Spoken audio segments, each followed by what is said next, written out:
सुबह की रोटियों वाला महापाप।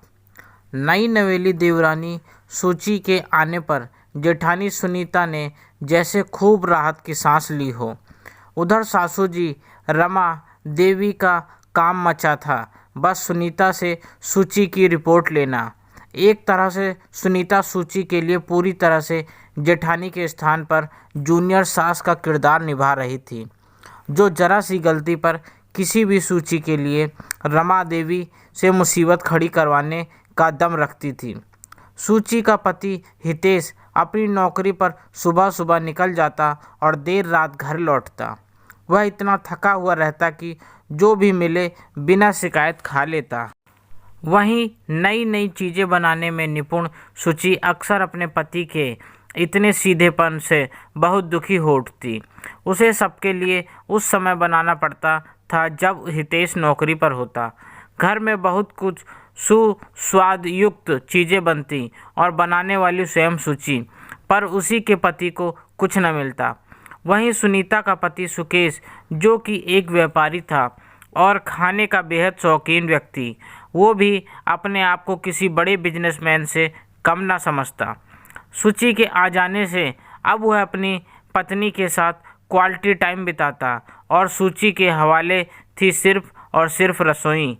उसे रोज़ सुकेश सुनीता के मन की नई नई डिशेज भी बनानी पड़ती और सबके लिए खाना भी। उसके ससुराल में नाश्ता भी इतना पेट भरकर बनाया खाया जाता कि सुबह की रोटियां अक्सर सूची, उसके पति हितेश और रमा देवी के हिस्से आती।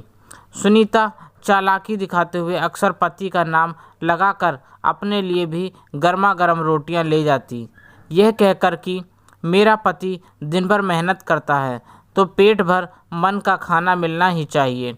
अब सूची के मन में भी क्रोध के साथ ईर्ष्या के बीज पड़ने लगे थे, क्योंकि वो एक ही घर में दोनों बेटों के साथ अलग व्यवहार देख भी रही थी और महसूस भी कर रही थी।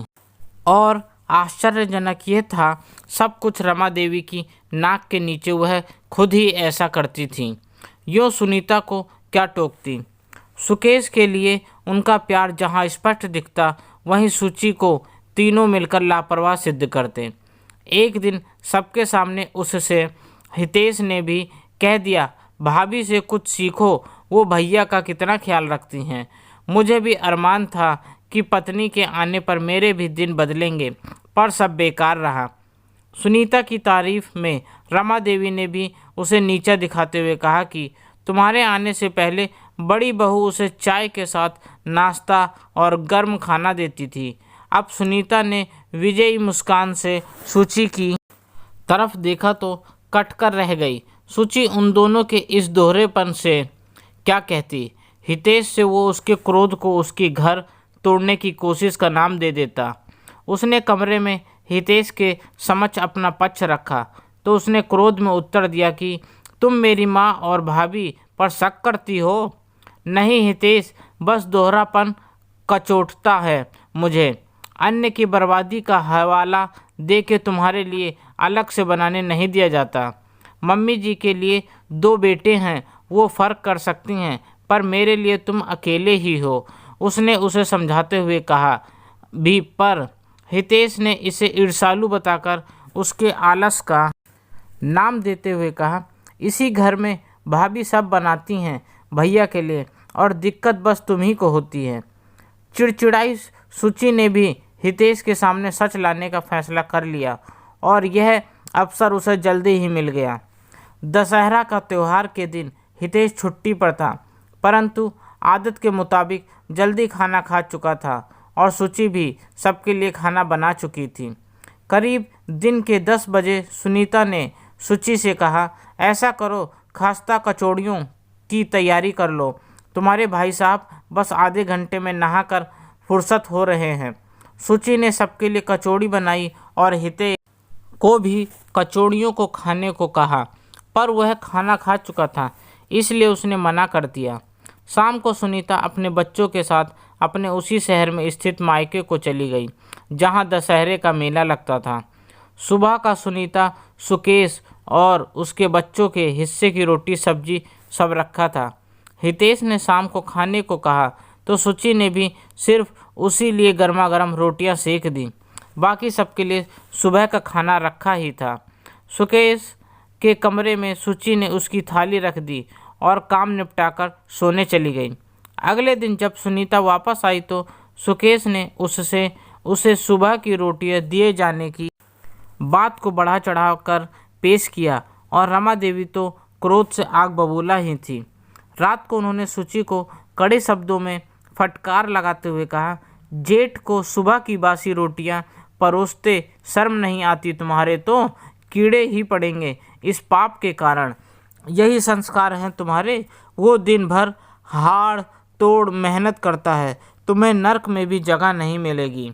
आज हितेश की मौजूदगी में ही सुची ने उत्तर देते हुए कहा, माँ जी, हाथ तोड़ मेहनत तो ये भी करते हैं और सैलरी भी आपके हाथ में देते हैं। इन्हें अक्सर ठंडी रोटियां दी जाती हैं, तो उन कीड़ों का हिसाब किसके सिर माथे जाएगा। तो तुम जलती हो मुझसे? सुनीता ने नथने फुलाते हुए कहा।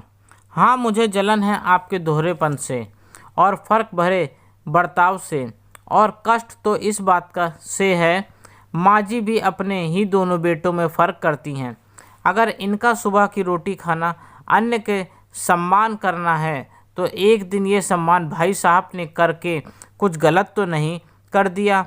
हमें तो पहले ही लग रहा था कि ये लड़की घर तोड़ने वाली है। तुम दोनों अपना इंतजाम अलग करो।